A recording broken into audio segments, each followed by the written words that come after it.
Priceless parchments, religious mystics, and a copper map leading to lost temple treasure. The plot of the next Indiana Jones movie? No, it's the real-life story of the Dead Sea Scrolls.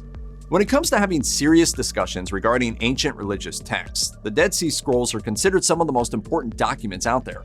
A primary source for studying the origins of certain religious practices and beliefs, they also offer valuable insights into non-religious writings and a glimpse into everyday life in ancient times. But as critical as these texts are to study history, the story surrounding the discovery of the Dead Sea Scrolls sounds like something from an Indiana Jones movie. Beginning in 1947, when a Bedouin shepherd boy accidentally discovered a forgotten cache of clay jars in a cave, the scrolls have inspired countless treasure hunters all over the globe.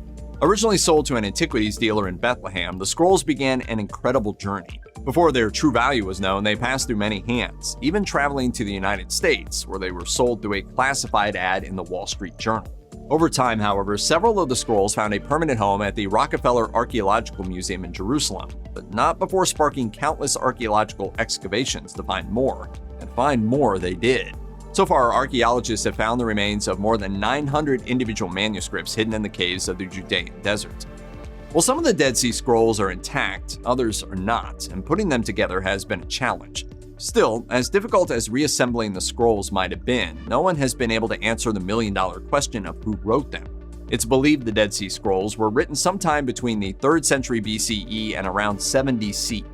This predates the oldest Hebrew text of the Jewish Bible by as many as 11 centuries. To make things even more confusing, the texts are written in at least 3 languages, including Greek, Hebrew, and Aramaic. While active debate still rages over who wrote the scrolls, there are some good theories.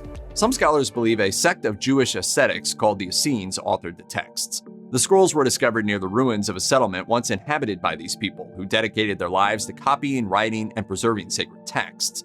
It is thought by some scholars that the Essenes stowed the scrolls in the caves nearby to protect them from the rampaging Romans who destroyed Jerusalem in 70 AD. That's one theory, but some experts don't buy it, saying there's little proof the Essenes had anything to do with writing the scrolls. They think the settlement was more of a fort than a library. These scholars believe the people who hid the scrolls were priests from the temple who fled Jerusalem ahead of the Romans and stashed the documents in caves for safekeeping. Could the Essenes have been a model for the first Christian monks? Maybe, but like so much surrounding the Dead Sea Scrolls, there is no conclusive evidence to support that assumption. Still, the question of who wrote the scrolls is of great interest because of the important part they play in linking Judaism and early Christianity. Qumran, the settlement excavated at the foot of the cliffs where the Dead Sea Scrolls were found, appears to have been set up like a religious commune. Unearthed along with the usual ruins, archaeologists discovered purification pools and a scriptorium complete with metal inkwells and shards of clay oil lamps. Many believe this evidence proves that the Dead Sea Scrolls were written there, but to date, no one has been able to confirm the theory one way or another. One thing that cannot be disputed, however, was the brothers' complete devotion to God. Before I move my hands and feet, I will bless his name. I will praise him before I go out or enter, or sit or rise. It may come as a surprise to learn that not all of the Dead Sea Scrolls are religious texts. In fact, the scrolls can be divided into biblical and non-biblical categories. There is also a category of fragments that researchers have labeled unidentified because they are too small to be read and studied. Within the biblical category, there is a huge portion of the text dedicated to the Hebrew Bible. Every book, except for the Book of Esther, has been found within the scrolls. The non-biblical texts, on the other hand, include scriptures that are no longer considered part of the religious canon, as well as calendars, poems, laws, and texts on living a good ethical life. Interestingly, some of the scrolls appear to be collections of records, including 15 military letters and various personal documents belonging to the people who lived in the surrounding community. While many of the Dead Sea Scrolls exist only as small fragments of text, there is one scroll that is not only complete, but huge. Thought to be a copy of a manuscript originally written around 120 BCE, the Temple Scroll contains 18 parchment sheets and is over 26 feet long. The scroll describes the temple compound in Jerusalem and details things like the proper way to slaughter sacrificial animals, tithing, and how priests should perform ritual baths. It's so obsessed with cleanliness that it even prescribes how to affix spikes on the temple walls to keep the birds from pooping all over them. In fact, waste products of both humans and animals were considered so impure that toilets were banned within at least a mile of the city. Spiritual cleanliness was another concern entirely. Not only does the Temple Scroll detail exactly how long worshippers wanting to visit the temple should abstain from sex, but is even more restrictive than the Torah itself. Since the beginning of time, mankind has been obsessed with how the world will end. It's not surprising then that the Dead Sea Scrolls also deal with Armageddon. The aptly named War Scroll starts by describing a massive 40-year conflict between the Sons of Light and the Sons of Darkness. It all comes down to one final battle divided into 6 horrible, bloody engagements. Team Light wins 3 and Team Darkness wins 3, but it's the 7th confrontation that finally decides things when the great hand of God shall overcome. Flaming blade to devour the wicked struck down by the judgment of God. While it might be comforting just to know the good guys win in the end, the scrolls detail a triumph complete with heavenly trumpets, prayers for salvation, and the total destruction of all that is evil. The scrolls predict the day after the final battle will be a glorious feast of thanksgiving and celebration, but what follows is a mystery. The final lines of the prophecy are missing, so whether one finds that reassuring or not depends on the reader's point of view. Prophecies surrounding Armageddon are always interesting, but what could be more Indiana Jones than a mystery surrounding an ancient treasure map? In 1952, archaeologists found something amazing. The Copper Scroll is a map with directions to a lost treasure etched in copper. The scroll points out as many as 64 locations across Judea and lists what's hidden there. It's a massive fortune that has led to speculation the Copper Scroll is a map to the lost treasure of the Second Temple of Jerusalem. The Second Temple was destroyed in 70 AD when the Romans sacked the city. That's significant because the 8-foot-long Copper Scroll has been dated around the same time.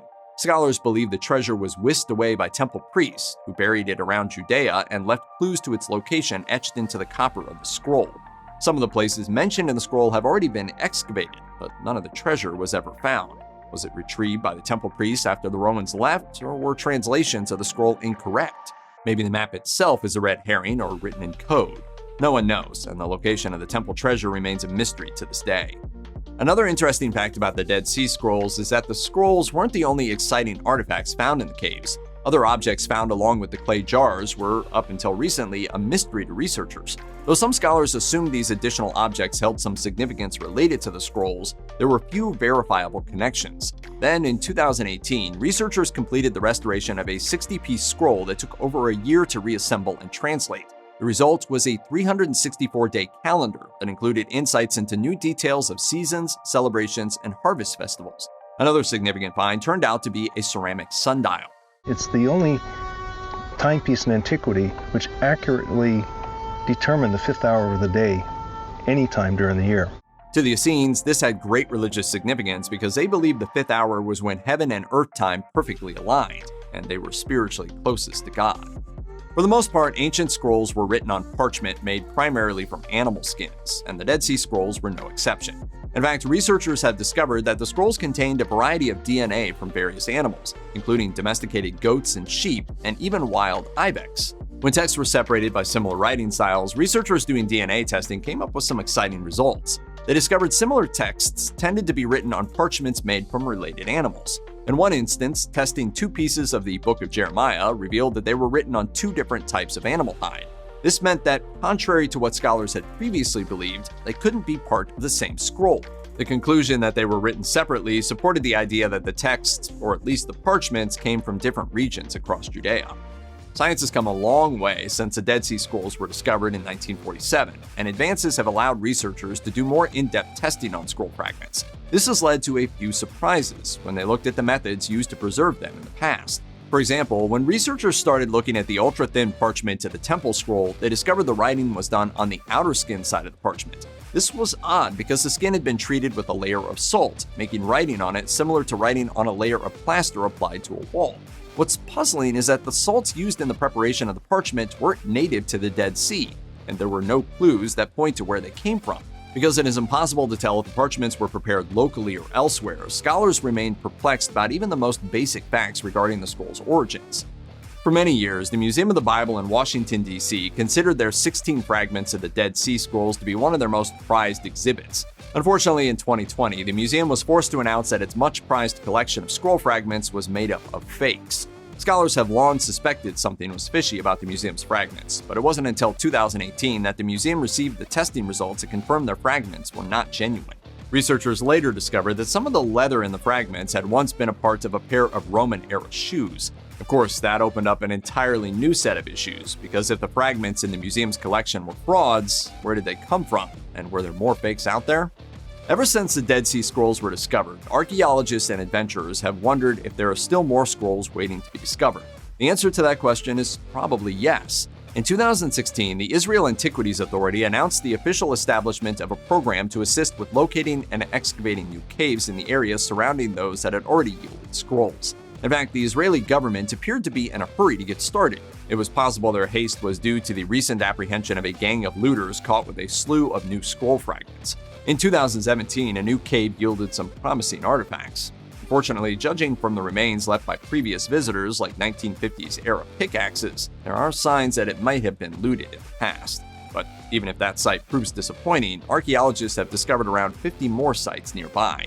These locations have been targeted for further exploration because they look likely to produce more ancient texts, as well as other biblical-era relics. Today, a new generation of archaeologists from around the world comb the dark caves of Judea, searching for lost texts and treasure.